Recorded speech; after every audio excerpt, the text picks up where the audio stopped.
I remember how they held me.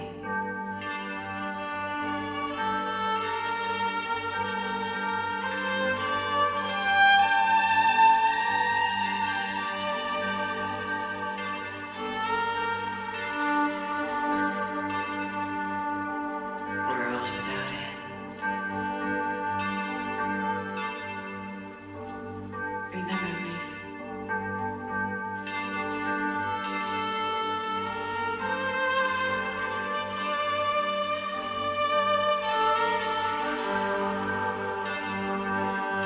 East. The edge of the world.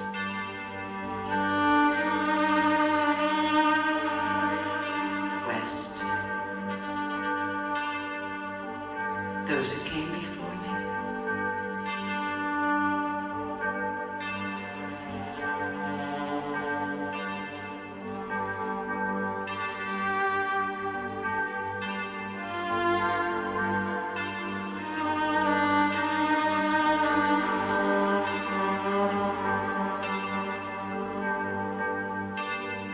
When my father died, we put him in the ground.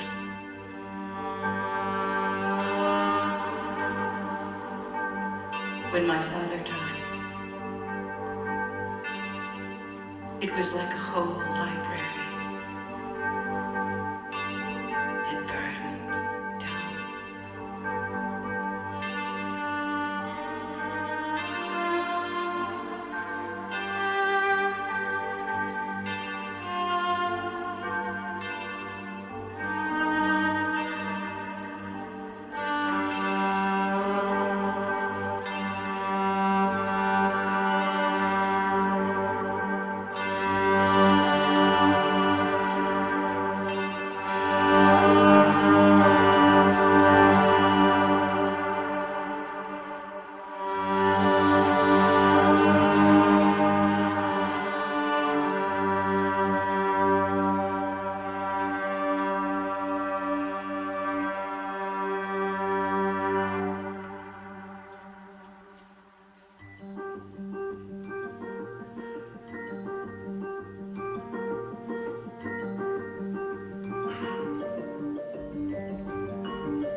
One.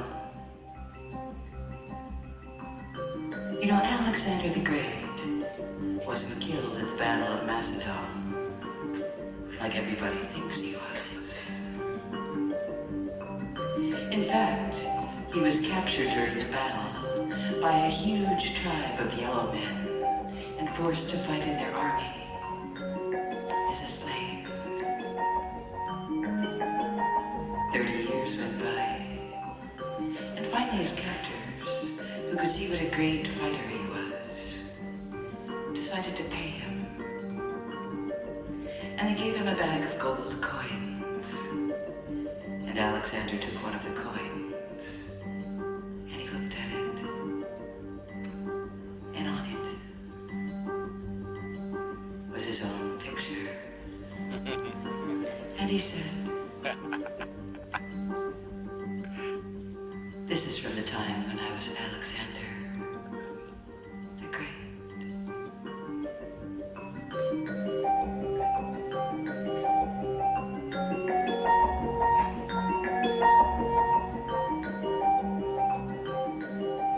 Two. I was up in Canada on a Cree Indian reservation, and one day some anthropologists arrived in a little plane with maple leaves painted on the side. And they said they were there to shoot a documentary of the tribe. And so they set up their video equipment, and they asked the oldest man on the reservation to sing some songs. On the day of the taping, the old man arrived,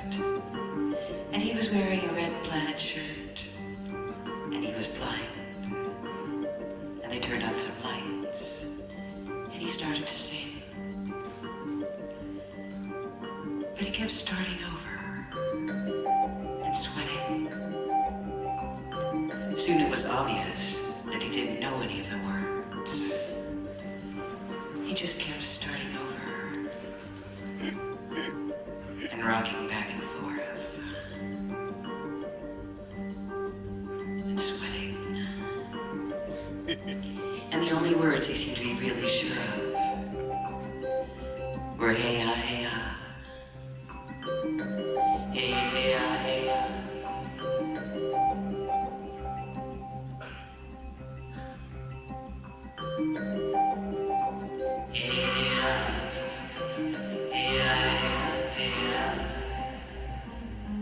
I am singing the songs, the old songs, but I can't remember the words.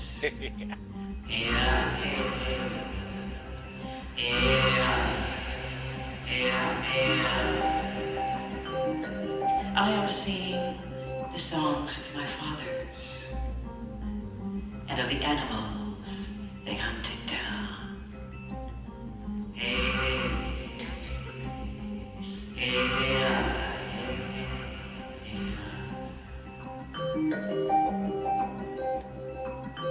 I never knew the songs.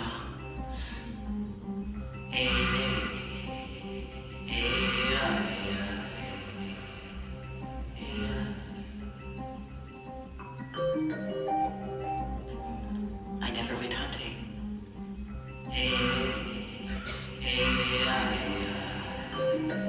I am singing for this movie.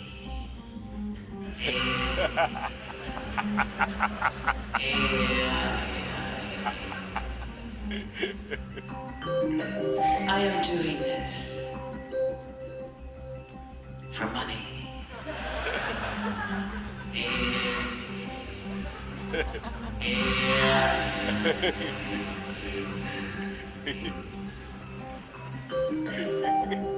I remember grandfather. He lay on his back while he was dying.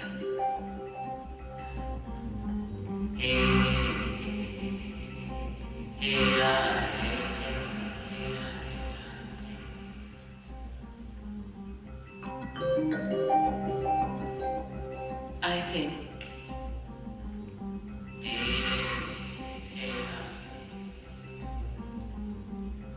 I am.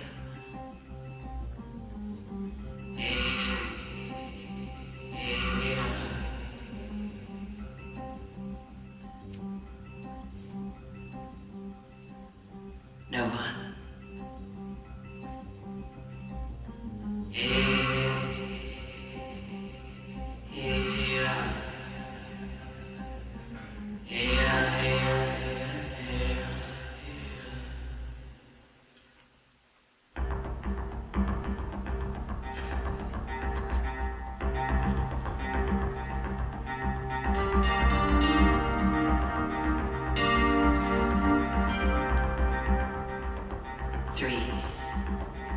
You know, the first time I made contact with someone on a website, it was with a guy who said his interests were music and sand.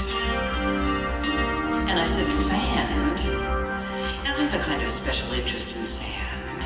And when I was on my first and only LSD trip, I went to the beach and I spent about 12 hours lying there looking at grains of sand. And I had decided to make a collection of the sand. And the idea was to choose just 6 of the most perfect and representative grains. A project that took all day and well into the night. And I still have this collection in a small box lined with velvet and has a little light that automatically turns on when you open the box. And I took some pictures of the sand with an electron microscope. And I sent the pictures to this guy at his website. And it took a few days to discover that the person I was talking to was actually a 4-year-old kid. And that his interest in sand was going out into his backyard and playing in his sandbox. And it was great. You know, I never would have come up to this guy at a party and said, hey, let's talk music and sand. On the other hand, maybe this wasn't a 4-year-old kid at all. Could have been anyone. Could have been an 80-year-old woman just pretending to be a 4-year-old kid. I wouldn't know. Copy, paste, return file, edit. Hey. Where did everybody go?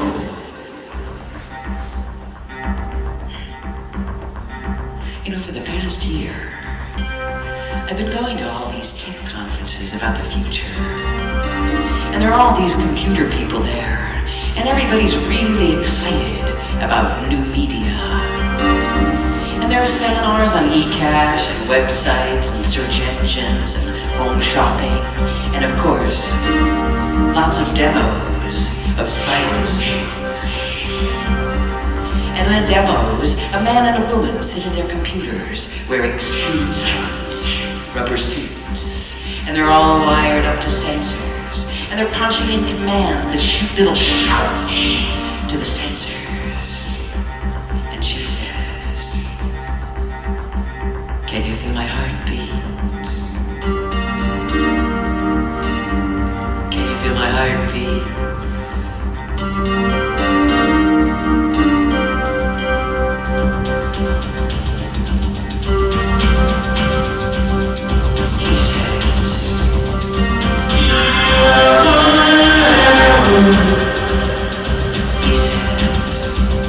Okay, hold it. That's Command X, then hit Option and Control at the same time. Wait a minute. Just give me a second to figure it out. She says, can you feel my heartbeat? Can you feel my heartbeat? He says, you know, I just keep getting this weird message on my screen. Keep saying I'm losing my connection. Bad socket connection. She says, can you feel my heartbeat? Can you feel my heartbeat?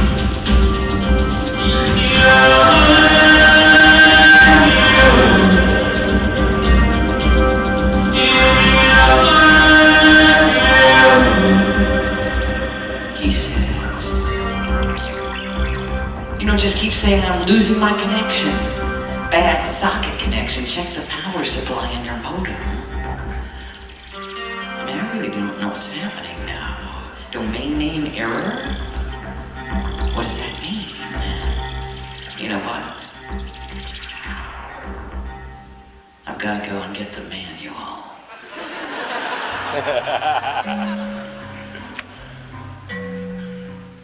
You know, sometimes it's hard to believe that everybody is so incredibly enthusiastic about the digital revolution.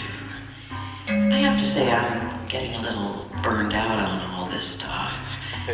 I now have 11 computers, and it's a big job keeping up with the updates, and things keep crashing, and I've come to the point where half the time, all I want to do is throw all this stuff out the window. Floppies, zip drives, monitors, mice, everything. Just get rid of it. I mean, I'm spending so much time fixing things and learning new systems, and I'm thinking, wait a second. Is this how technology is improving my life? And I find myself rereading the Unabomber's message to the world. I'm thinking, he's right. It's true. Technology is taking the human race on a reckless ride to nowhere. And speaking of rides, who thought of this phrase, the data highway, anyway? I think it was Dick Cavett who said, highway? That's something long and gray and boring that kills 40 to 50,000 people a year. But to sum it up, I'm ready to join the which is a sort of loose organization I've just found out about, and it's based out on Long Island. And this club advocates abolishing all electronics and going back to lead pencils and magic markers. But the thing is, I love it. It's a little hard to get in touch with any of the club members, actually. So if you want to join, it's pretty difficult. Of course, the main thing about technology is that it's really big and really powerful, and not very many people really understand it. So what do you do with something big and powerful that you don't understand? You worship it. So there's a lot of voodoo and a lot of morality that gets attached to it. Like that technology is really great and will make our lives so much better and easier. Or, on the other hand, the technology isolates people and it turns them into weird antisocial loners, typing away alone in their rooms, as if reading a book isn't also a deeply antisocial thing to do. But the thing that scares me most is that every day technology is getting more and more global and corporate and monolithic and impossible to escape. Recently, someone said the saddest thing about the fall of the Berlin Wall is that you can no longer defect. There's nowhere left to go. And now that technology's everywhere in the world, most artists, like everyone else, are having to figure it out. Now, one of the main things I learned from going to all these futuristic tech conferences is that there is no such thing as an artist anymore. We are now officially known as content providers. Now, why does this sound like something from the Chinese Cultural Revolution? Content providers? We'll house them over there. Now, at first I thought this name was one of the most chilling things I'd ever heard. Then I thought about it for a while, and I sort of got used to it, and after a year of hearing it, I'm completely adjusted. Now I actually like it. It sounds sort of practical and positive and inevitable. But as I see it, part of being a good content provider is providing good information. Now last year I was on tour for several months, and we had a website called The Green Room, which is an electronic information room, and we put a lot of technical stuff about the tour there and lots of related topics. And one of the biggest topics in the green room was food. Maybe because getting food on tour becomes a kind of obsession. And it started with a recipe that I posted, and the recipe was for something called hotel hot dogs. And I invented this recipe when I was on a press tour in Germany, and usually the interviews went on all day and into the night, and by the time they were over, all the restaurants in town would be closed. So here's how to cook fairly good dinner right in your hotel room. First of all, the ingredients include 2 bratwurst, or Oscar Mayer's will also do. The utensils include 1 lamp, a pocket knife, and wire strippers.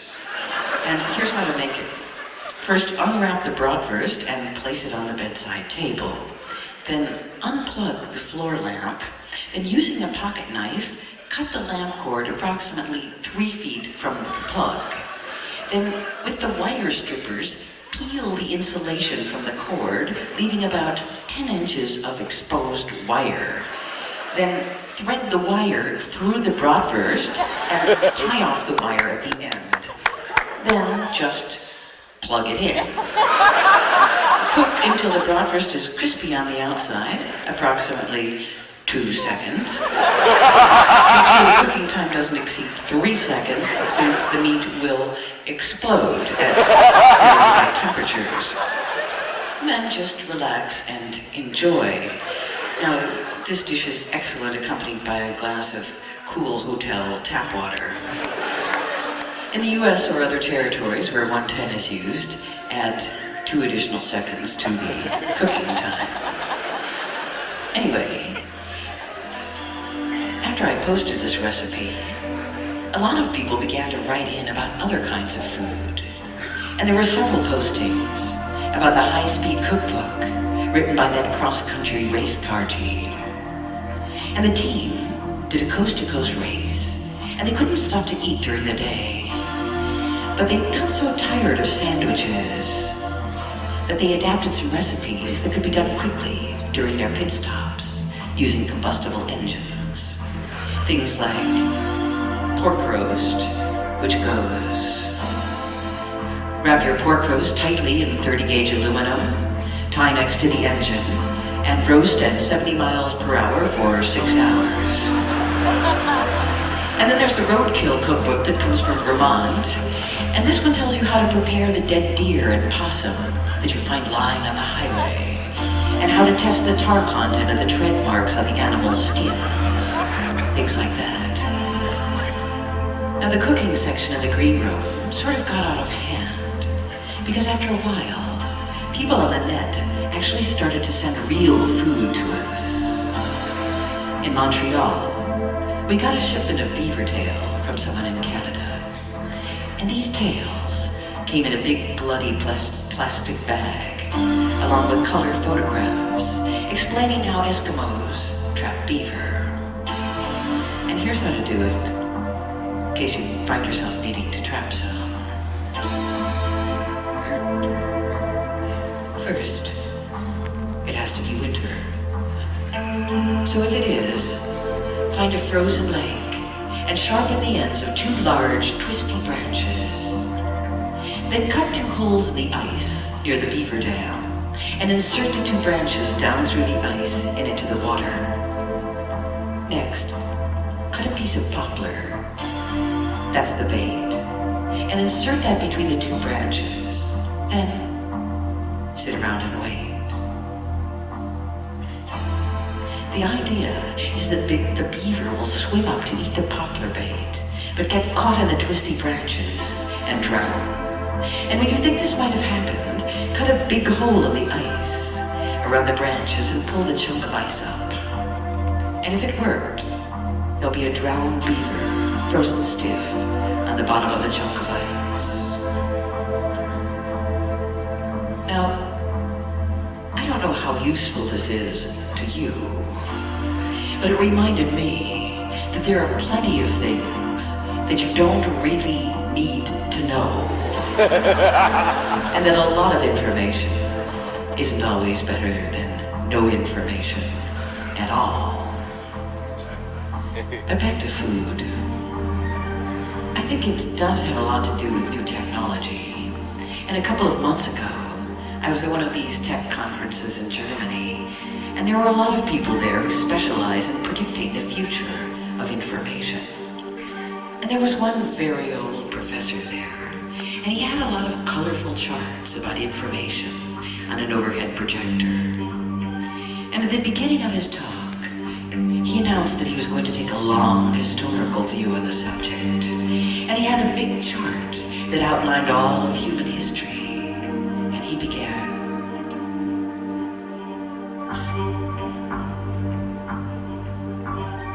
Thousands and thousands of years ago, back when men were hunters and gatherers, and everybody's looking at their watches because the other titles on this chart were things like the discovery of coal and the invention of sheep herding.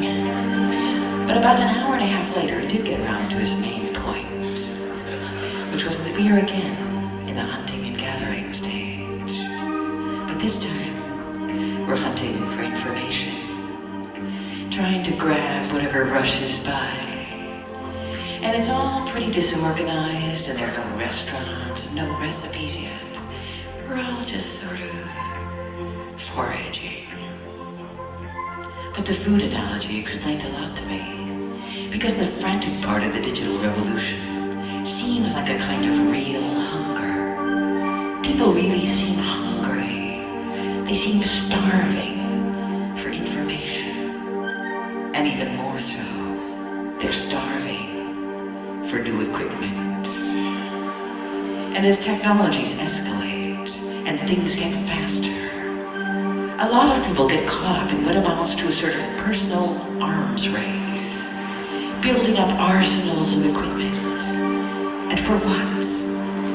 And you have to keep getting more and more stuff, endlessly. More bandwidth, more storage, more memory, more speed. And you will never, ever have enough. It's like you're in a race against speed itself.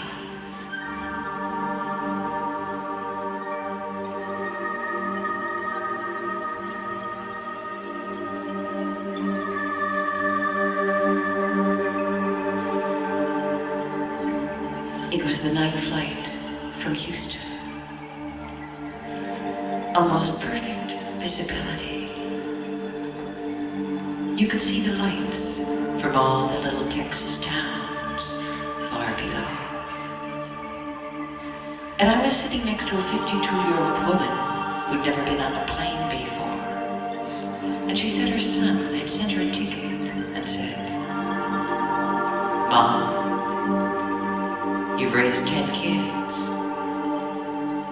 It's time you got on a plane." She was sitting in the window seat staring out.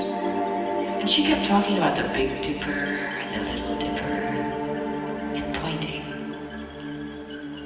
And suddenly, I realized that she thought we were in outer space, looking down at the stars.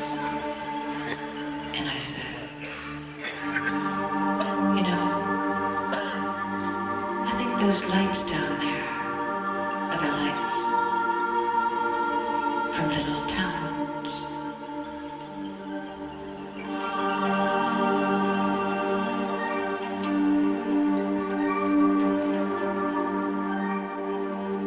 Last summer, I got a call from a national media organization inviting me to come to a very secret event that was being planned by an aerospace company.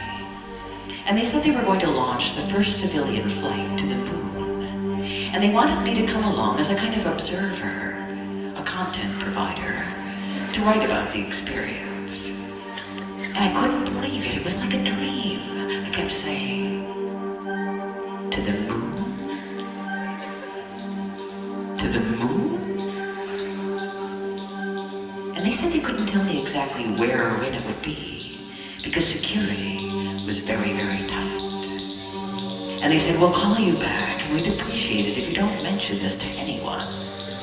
And I said, "Of course, I understand. Absolutely, you can count on me."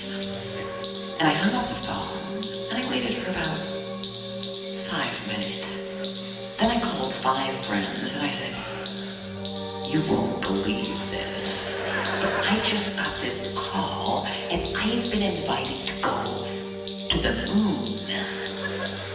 And I told them about how the first civilian flights are going to be starting in 4 years, and how they're going to orbit the moon in a reusable craft, and that they have all these plans to build resorts and retirement colonies there for old people who are losing their mobility, and how great it's going to be for handicapped people who can suddenly do somersaults or free fall, and what the new zero-G sports will be like, and the new zero-G dance companies.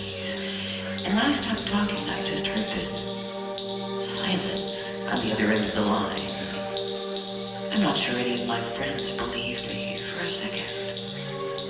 It's like after the big Cold War race to the moon was over, everybody just sort of forgot the moon was even up there. 2 weeks later, they called again and said, "Liftoff is in approximately 1 month, so we just want you to be more or less on the alert. Can't tell you anything more." And I thought,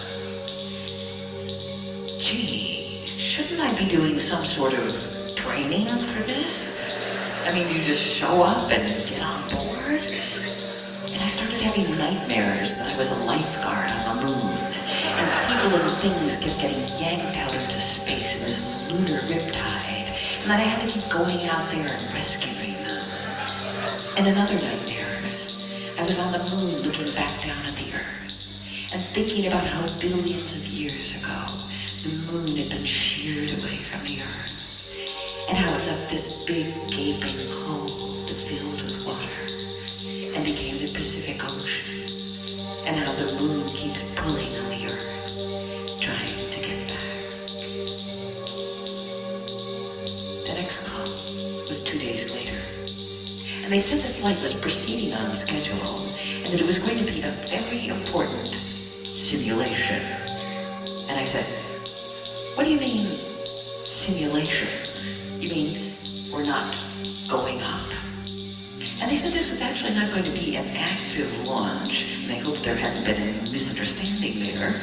But the deal was that we were just going to sit on the ground in a capsule for several days, pretending we were going to the moon. But they emphasized that this was a really important scientific project because they wanted to know whether this flight could be considered a vacation. Would it be relaxing? Would people want to go more than once? And they kept repeating that I was the perfect person to try to analyze this situation. Now, I don't really know why they picked me for this. I mean, I myself don't have any vacation skills at all. Now, partly this is genetic. My Swedish ancestors are really a pretty gloomy bunch, and they get fun completely backwards. So if they go to a funeral where they're supposed to be sad, they find this very easy.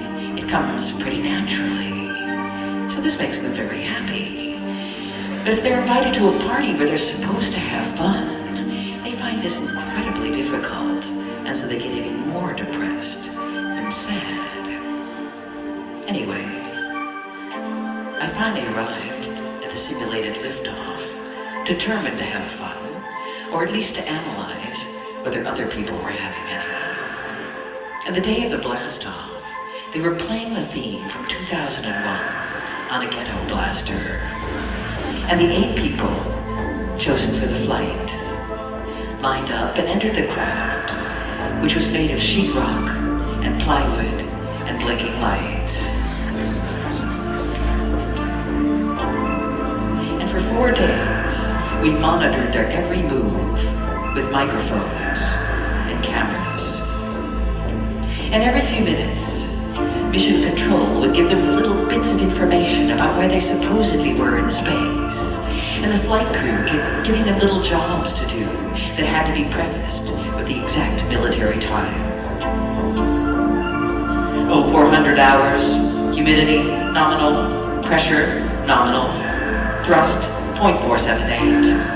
And they had to memorize all these paramilitary commands and rules and repeat specs on things like liquid nitrogen. And every 2 hours, they were given questionnaires.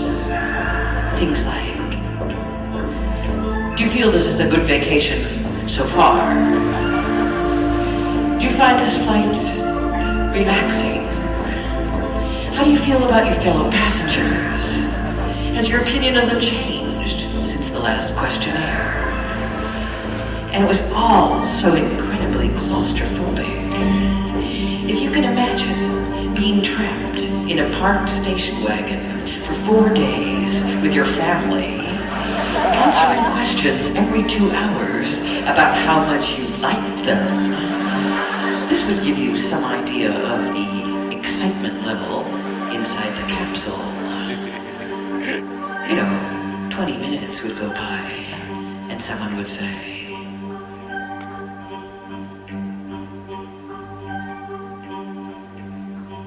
"Do you want another Pop-Tart?"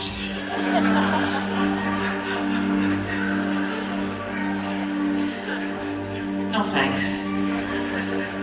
And we wrote all of this stuff down.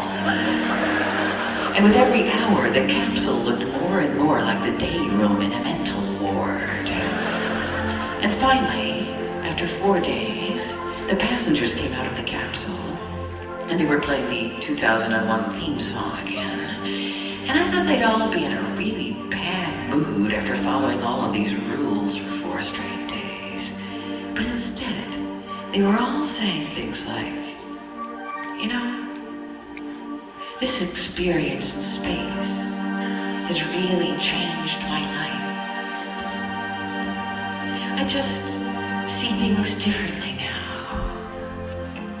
Just to be up there in the middle of all those stars, it was awesome. I felt so small. And I thought, this is amazing. I am seeing the incredible power of the human imagination. And this is why humans will survive. We'll survive because we're basically completely insane.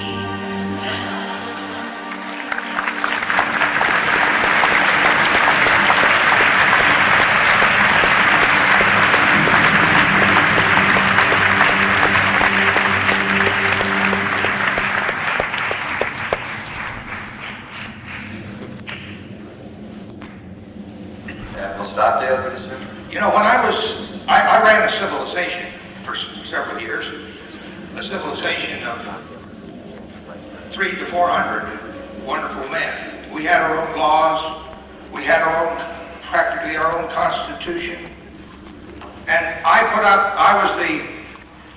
was the sovereign for a good bit of that. And I tried to analyze human predicaments in that microcosm of life in the world.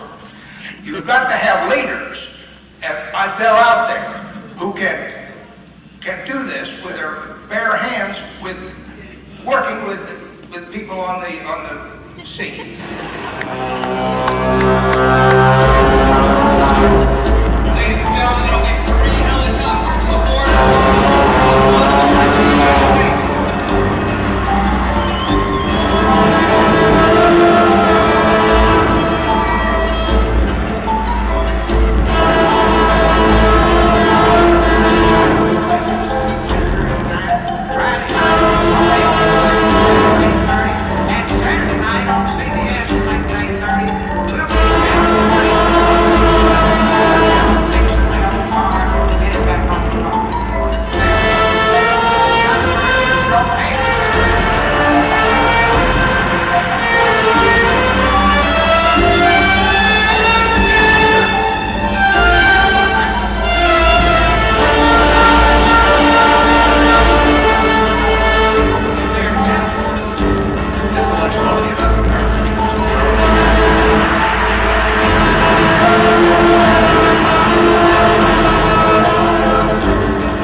Tonight I'm thinking about 3 different spaces.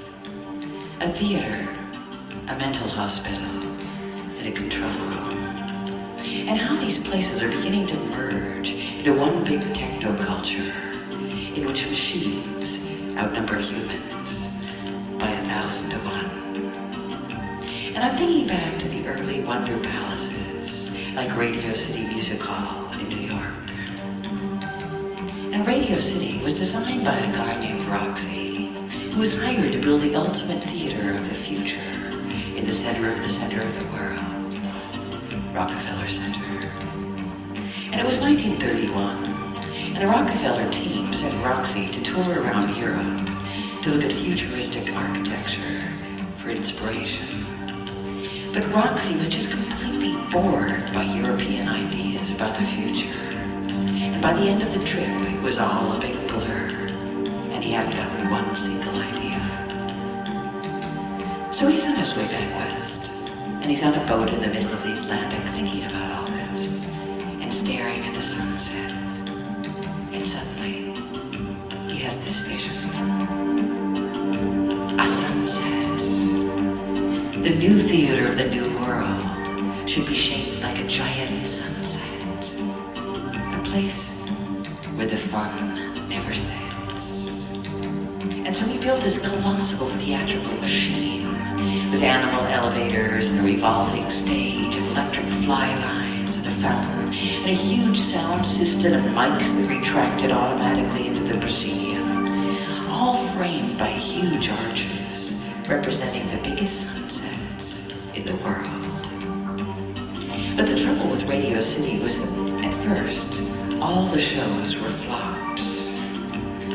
Vaudeville was all about facial expressions and split-second slapstick timing and rapport with the audience, all of which was totally swallowed up by this enormous sunset. And what did work was the dance teams, known as the Roxyettes, later shortened to the Rockettes, and they worked perfectly. So Radio City became a kind of theatrical spectacle that it was about mechanization, precision, a huge synchronized machine made of women working information, a kind of big animated sex machine, a theater starring speed and technology. Now 65 years later, techno theaters everywhere, in entertainment centers and colossal malls and interactive arcades and ride films and simulations and VR. Disneyfication of the world is in full swing. Mega chain stores and the 6 new Disney theaters featuring their version of all-American fun.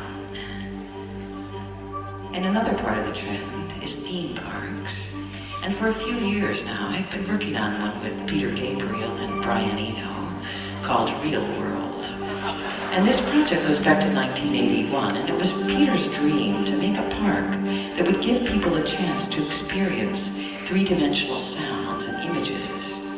And he picked a place near London, and he had it all planned. You know, the park was going to be entirely underground, and you'd go into this cave-like spaces and put on what looked like giant hair dryers, the precursors of VR gear, and see holographic images and hear holophonic sound. And over the next few years, he talked to hundreds of people about his idea, and it became a very, very ambitious project with lots of venues and cafes and large electronic theaters and lots of rides. And one of the rides that Peter designed was something called the River of Life. And this was a water ride that would take people through the 7 stages of life in little boats. And we decided to ask several different artists to design each stage. So John Waters was going to design the adolescent stage. And so the riders would move through all these pictures and smells, like being inside a John Waters movie. And you'd have the option of repeating stages or skipping them. Like you could live your childhood endlessly, or skip your midlife crisis completely. And at the end of the ride, you were dumped into a gene pool where you could decide whether to just dissolve, or else take on the karma generated by your actions during the ride and go again. But at one point, the park was going to be in Tokyo, but we also considered putting it on top of a mesa in New Mexico.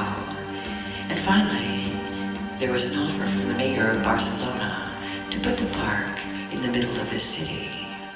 Now Barcelona, with its spooky Gaudi architecture, seemed the perfect place, sort of haunted. And the proposed site was near the university in a large so-called undeveloped area. And from here, there was a view of Tibidabo, Barcelona's oldest theme park, which was perched on top of a high bluff. It was built in the late 19th century, and this park has survived as a favorite sort of magical spot. The kind of park that has a huge rickety wooden roller coaster and merry-go-rounds with crumbling one-eyed wooden horses and carny barbers and caravans. And by the way, Tibidabo got its name from the Latin, "and this I give to you," or "and all this will be yours." And these are the words the devil said to Jesus when he took him out for 40 days in the wilderness to try to tempt him in a deal. You do this for me, and I'll give all this to you. And he's pointing more or less right at our site. Anyway, you'd enter the real world through a gate, flanked by two 60-foot freestanding tornadoes. And there was going to be a big monorail and a TV station and a radio station and restaurants and a quiet club and a spherical dance club where dancers could control images with their feet. And we finally began to ask designers and park experts to join us in our meetings.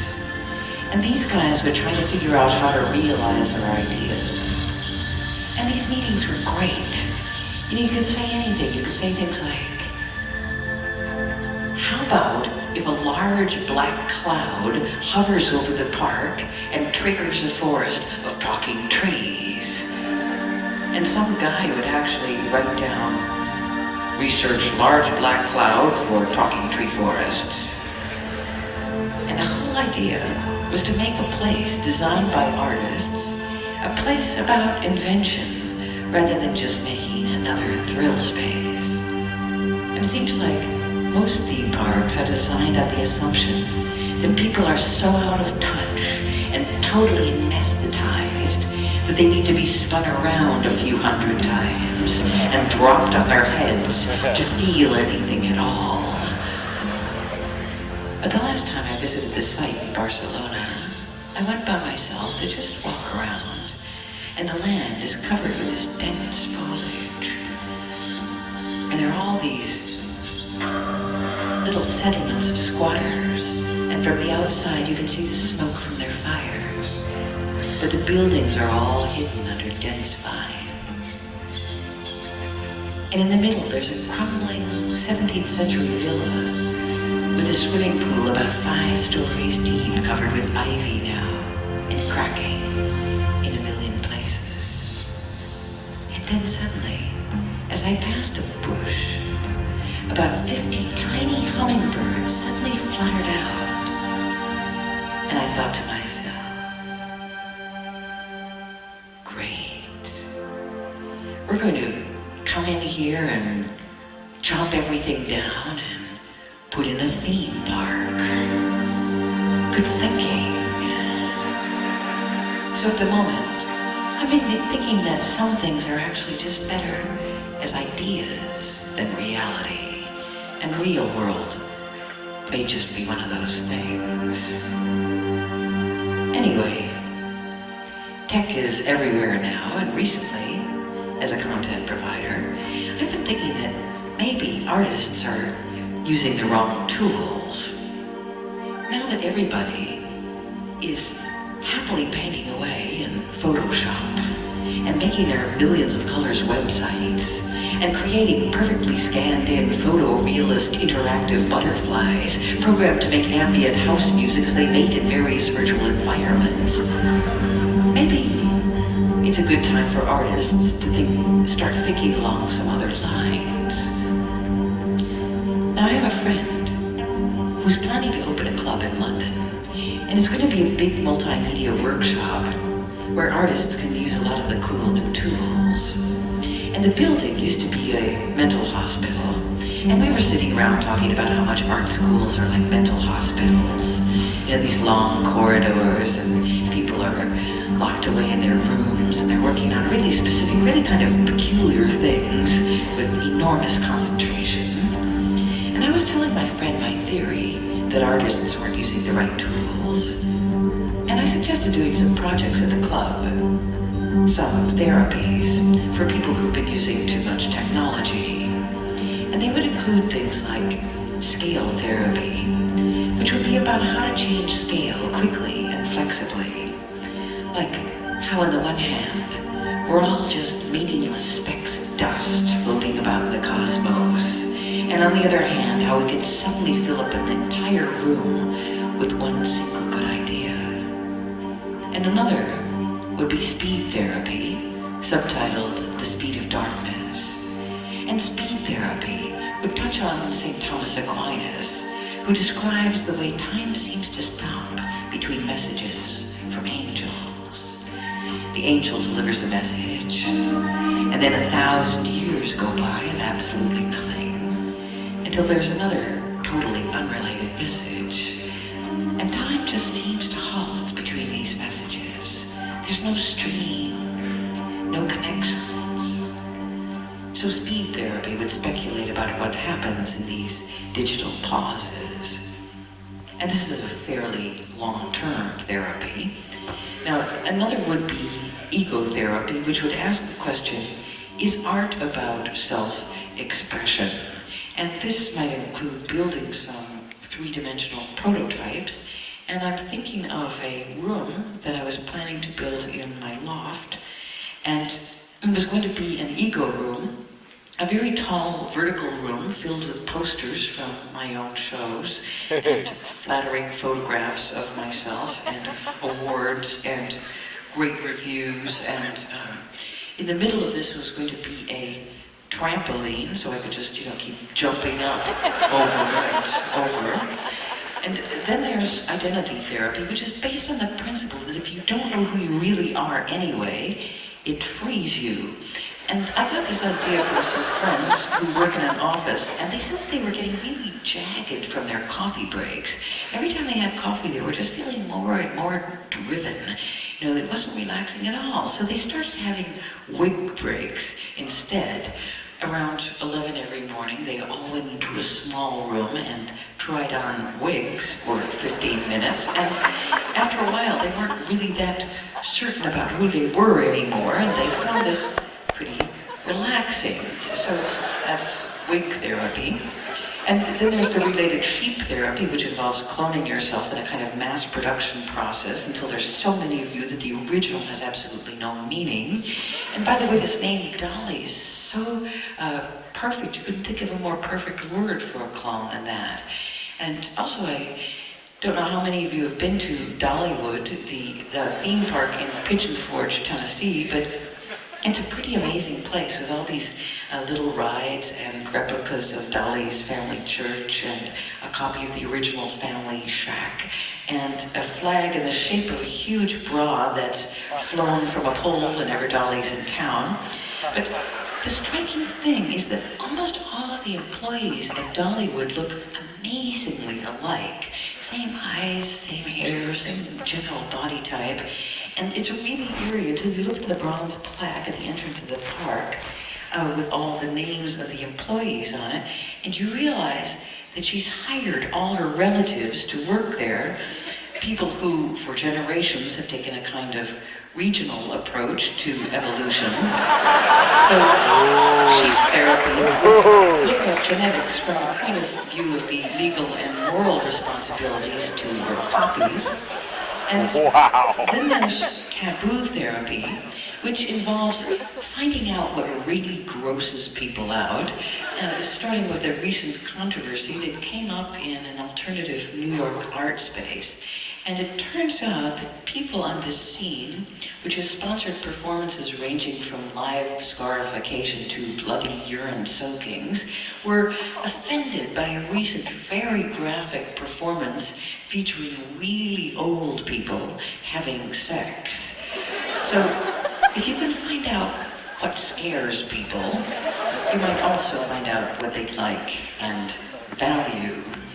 And in music therapy, there's words that never appear in songs, which involves writing lists of these words like vapor and lawyers and calcium and imbrication and so on. And then writing songs using as many of these words as possible.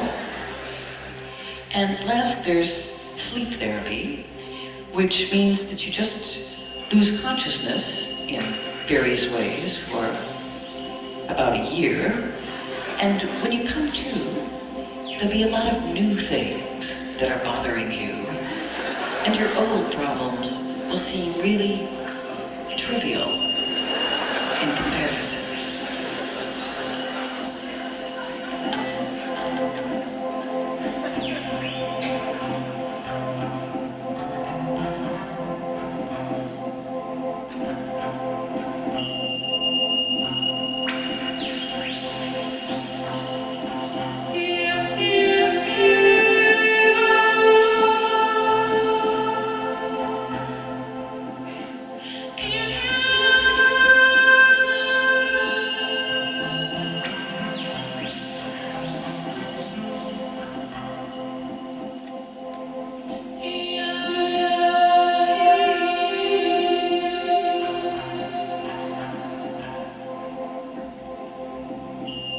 You know, sometimes when you hear someone screaming, goes in one ear and out the other. And sometimes when you hear someone screaming, goes right into the middle of your head. Stays there forever.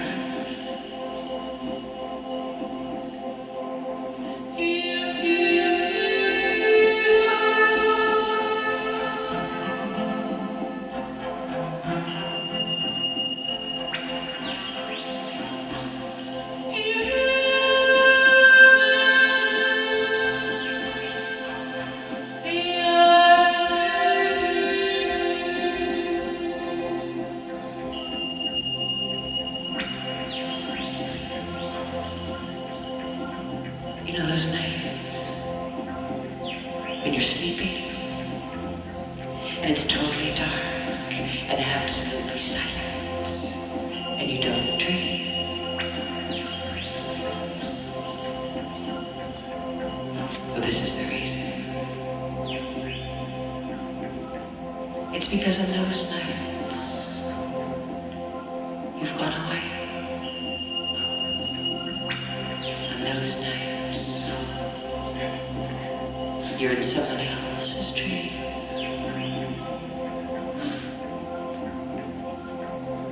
You're busy in someone else's dream.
that came from their radios, that came from their gods.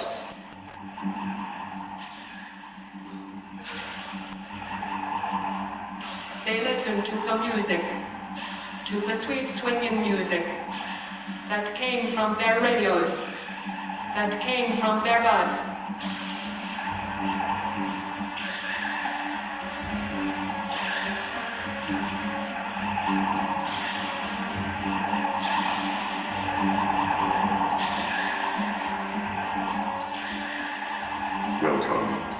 Welcome.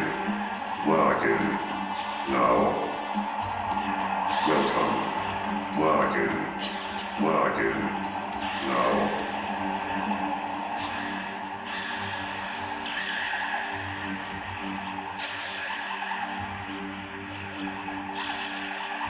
You know what I really like about cyberspace is the rumors. Like the recent so-called AP press release that announced that the so-called Vatican had been bought out by Microsoft. And a so-called Archbishop commented on the takeover. We're thrilled. We've been using IMPLIED for over 2,000 years. And Microsoft has only been doing it for a few. So think of the potential. Stand by. One of the best websites is something called Interspecies Communications. And you can find out all sorts of things there, like about how whales talk. And they talk to each other using something called acoustic holograms. And these are like giant thought balloons, which they send to each other over huge distances using something like echolocation. And these messages are completely impossible to translate. And the chief writer at the Interspecies site says, to give you some idea how hard it is to figure out what whales are saying, try to imagine translating a Beethoven symphony into words, all the notes into words, not to mention things like rhythm and harmony and harmonics. Impossible. But out on the web, it's easy to feel sort of isolated and anonymous, so a lot of the sites seem to be designed like ads for yourself. So you come across all these very personal websites, QuickTime Movies and The Family Dog, and personality sketches and diaries. And then there's the woman who runs the Steam Room. It's a kind of claustrophobic museum filled with all her former boyfriends, with all sorts of information about them, their home phone numbers, and descriptions of their habits and jobs and personalities. Electronic publishing has become a way of making your own life into a series of sitcoms. And it uses some of the same techniques that pop culture uses to turn otherwise sort of average or even dull people into icons. And it reminds me of something that I saw last summer in Zurich. And I was passing the train station, and I heard what sounded like a riot. Now, I'm always ready for a riot. And I happen to have my Polaroid, so I rushed into the station. And in the middle of the station, there was this huge statue of Michael Jackson, made of fiberglass to look like granite. And this thing was about 4 stories high. And it looked like a combination of Stalin and some Nordic god. And it's wearing a bikini and a Mexican-style bandolero billet belt crossed over the chest, and shoes the size of cars. He's standing with his legs far apart on a huge pedestal inscribed, Michael Jackson, his story. And there was a big sound system, but they weren't playing the record. They were just playing the sound effects of uneasy crowds about to riot. You know, hubba, hubba. And this turned out to be a pretty good idea until circumstances, because it's never really good PR to unveil something of this size in total silence. And the only people there were about 200 members of the Brazilian soccer team, stuck between trains in the station, sitting on their sports sacks and licking ice cream cones, and some early commuters on their way out to suburbia. And then all these rioting crowd sound effects echoing off the walls of the station. And there was a Swiss guy in gold lame pants standing on the pedestal between his gargantuan legs. And he had a microphone and he was giving some kind of really enthusiastic political speech in this Swiss German dialect. Apparently one of the sub-themes of the record is that somehow Michael Jackson's music was instrumental in the freeing of Eastern Europe.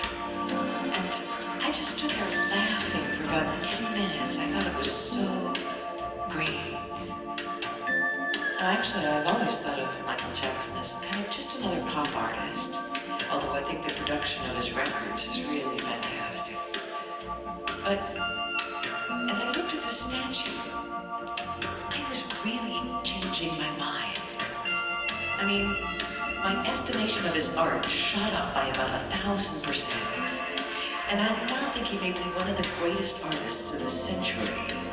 I mean, conceiving of yourself as a giant action doll from outer space and using Stalinist propaganda techniques, this is a certain kind of weird genius. And so what if he didn't exactly think of it himself? A lot of artists work in teams now. And then, of course, there's the part about actually marrying and then divorcing a king's daughter, which adds a whole nother dimension. I mean, this guy is fantastic. Now, another great website to check out is Graceland, where you could find out things like that Elvis used to go riding around with the police, and he loved stopping people and pulling them over, but he didn't actually have the authority to write out tickets, so he'd just give them an autograph instead. And last time I was at the Graceland site, I checked into an electronic seance in which they managed to contact the king in the underworld. And the communication system was 2 knocks. Yes. And 1 knock. No. And it went like this.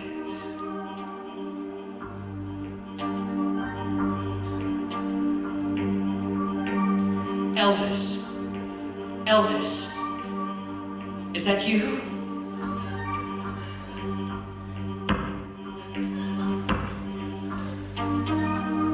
Really?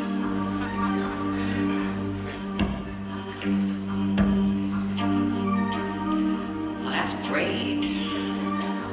So, Elvis, do you approve of all the renovations we've been doing here at Graceland?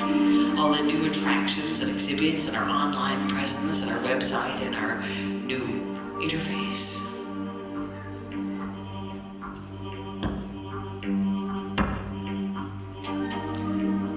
You do? Well, that's really fortunate because we've gone to a lot of trouble and expense here building this stuff. But of course, Elvis is sort of an exception. There really aren't that many dead people on the net. In fact, it seems like everyone there is sort of newly minted, like they came from nowhere. And it reminds me of something that I read in an online magazine about UFOs. And the lead article in the magazine was titled, "Do Your Grandparents Come from Outer Space?" And there was a checklist to fill out to find out if they did. And the questions were things like, do your grandparents use advanced electronic equipment? Did your grandparents always seem to have an uncanny knowledge of the future? Were your grandparents always giving advice? Did your grandparents work for the betterment of life on this planet? Did the stories your grandparents told you about their own backgrounds vary each time they were told? And since in my case, the answer to all these questions was a definite yes. And because their stories were a little vague, I've been thinking about all 4 of them in a whole new way. But to tell the truth, I did have a positive experience once in digital communication, and it was at a conference on naturally the future of communications and technology.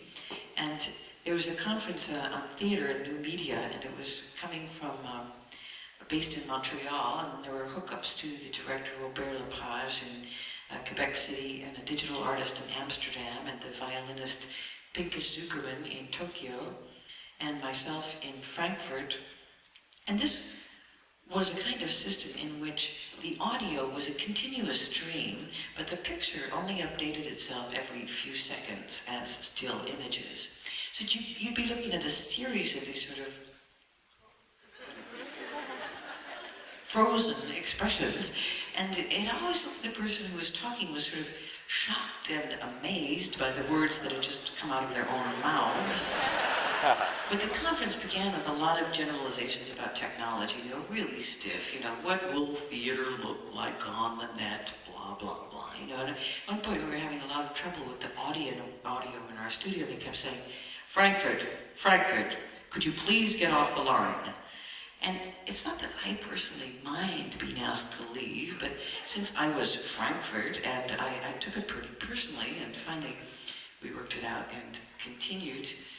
But the high point was definitely Pinkas, who suddenly came on the line, and his voice was like extra loud, like he was using one of the first phones ever invented, and he shouted, "Hey, Laurie, can you hear me? Is this working? It's great to see you.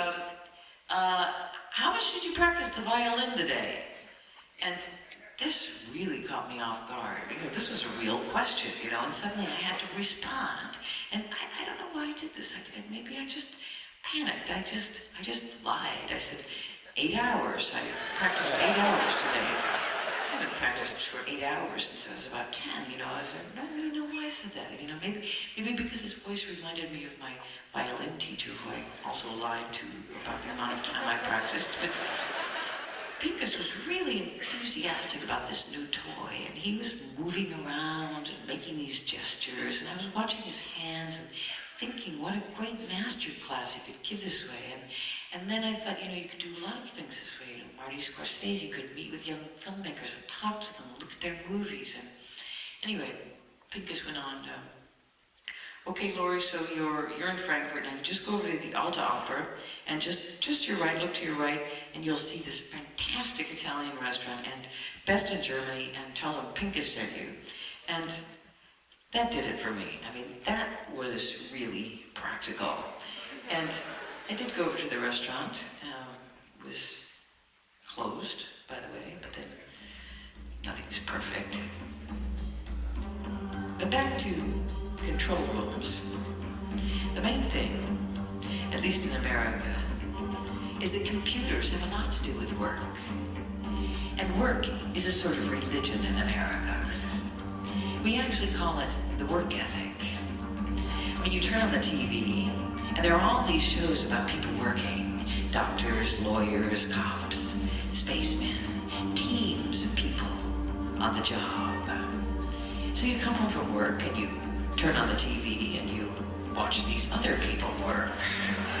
And then after these shows, there's the news, and the newscasters are sitting behind their desks working. And after that's on to the talk show host, and he's still at work too, even though it's midnight by now, and he's still sitting behind a desk. He's like this workaholic, the last guy to leave the office kind of guy, and he has a phone, and he's always sort of pressed for time. We really like work a lot. Now, most of these TV work teams, whatever their jobs, have a boss. And he, she is fill in the blank, precinct captain, top surgeon, anchorman, white-haired head of the law firm. And this character is usually pretty empathetic. Someone who's got the big picture, calm, in control.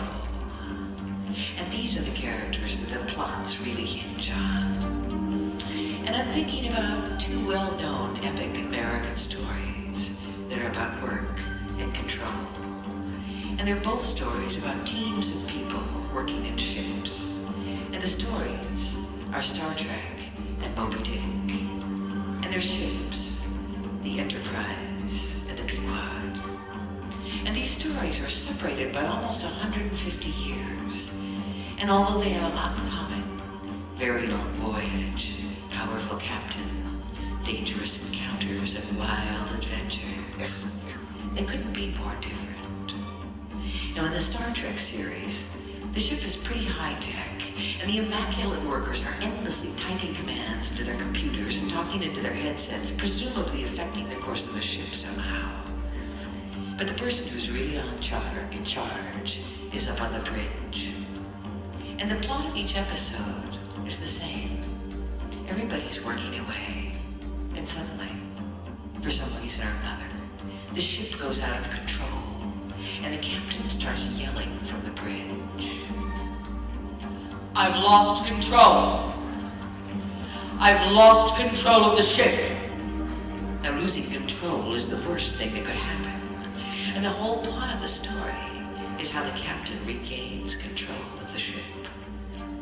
And it's no coincidence that the whole drama happens in the control room. Now, in Moby Dick, the ship is also pretty high-tech by 19th century standards. It's a kind of floating factory. And there's the hard-working crew and the captain. Except in this ship, the captain is completely crazy. But what finally happens in Moby Dick is pretty horrendous. The captain goes more or less insane. The ship is snapped in half.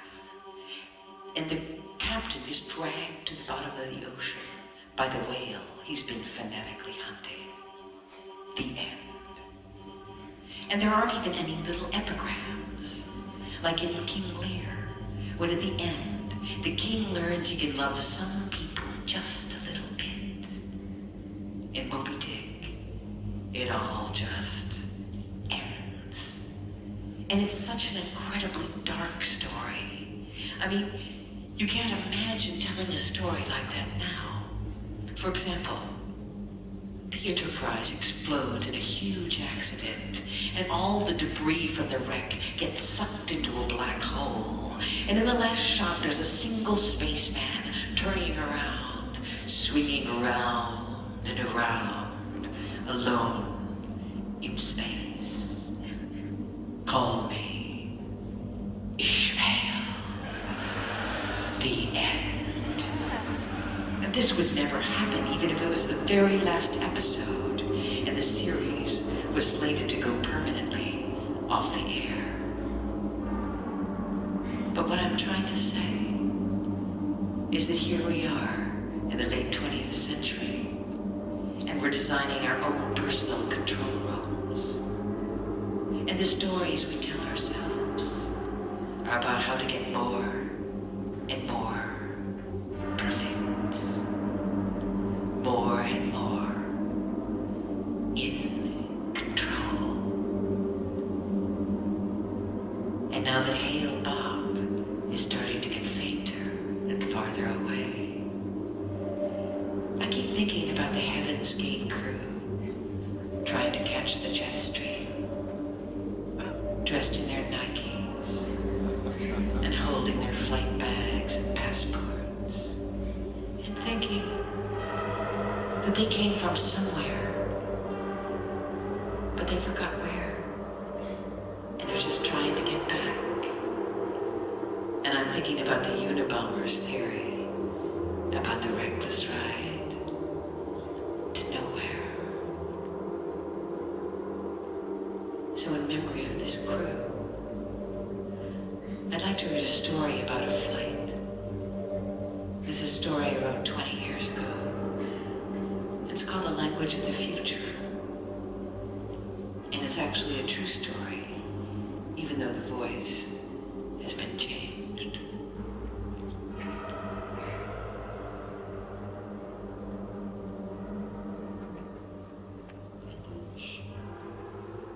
Goes like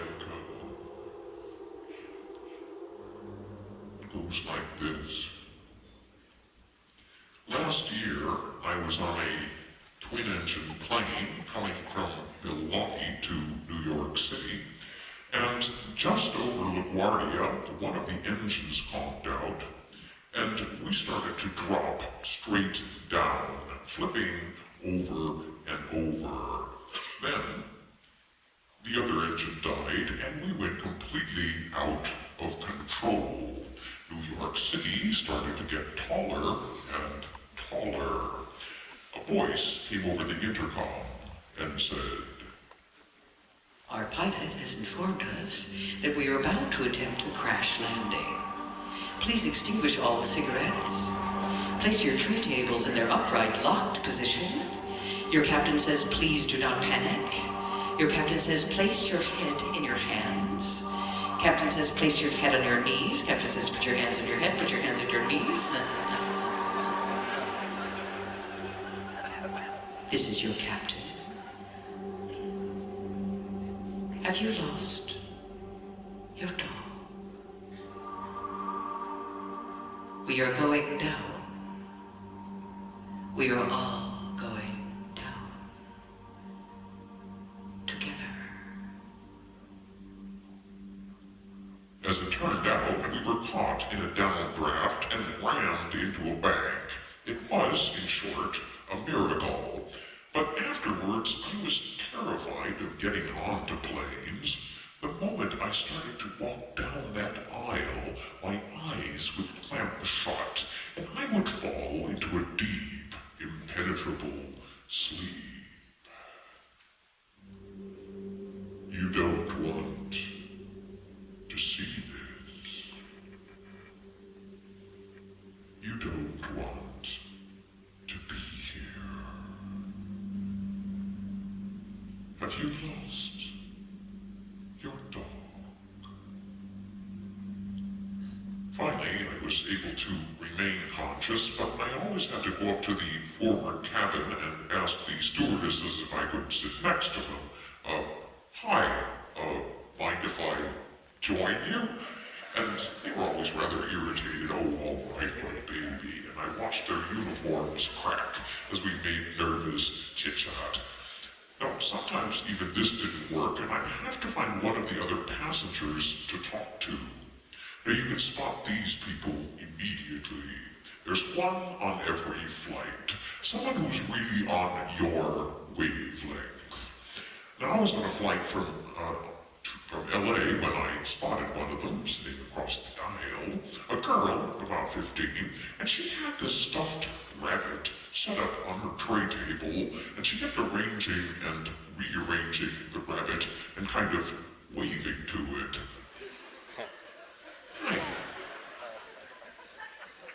Hi there. And I decided, this is the one I want to sit next to. So I sat down and we started to talk, and suddenly I realized she was speaking an entirely different language. Computerese, a kind of a high-tech lingo. Everything was circuitry, electronics, switching. If she didn't understand something, it just didn't scan. We talked mostly about her boyfriend, and this guy was never in a bad mood. He was in a bad mode. Moody kind of a guy. And the romance was apparently kind of rocky, and she kept saying, man, oh man, you know, like, oh man, it's so digital. And she just meant the relationship was on again, off again, always two things switching. Current runs through bodies, and then it doesn't. It was a language of sounds, of noise, of switching, of signals. It was the language of the rabbit, the caribou, the penguin, the beaver, a language of the past. Current runs through bodies, and then it doesn't. On again, off again, always two things switching. One thing instantly replaces another. It was the language of the future.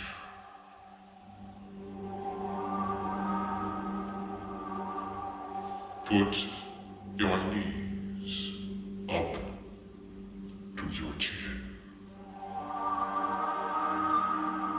Have you lost your dog? Put your hands over your eyes.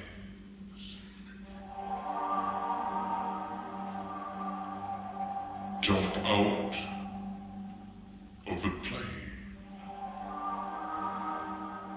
There is no pilot.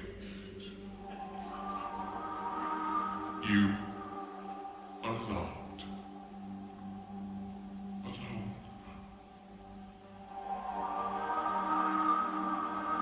This is the language of the on again, off again future. And it is digital.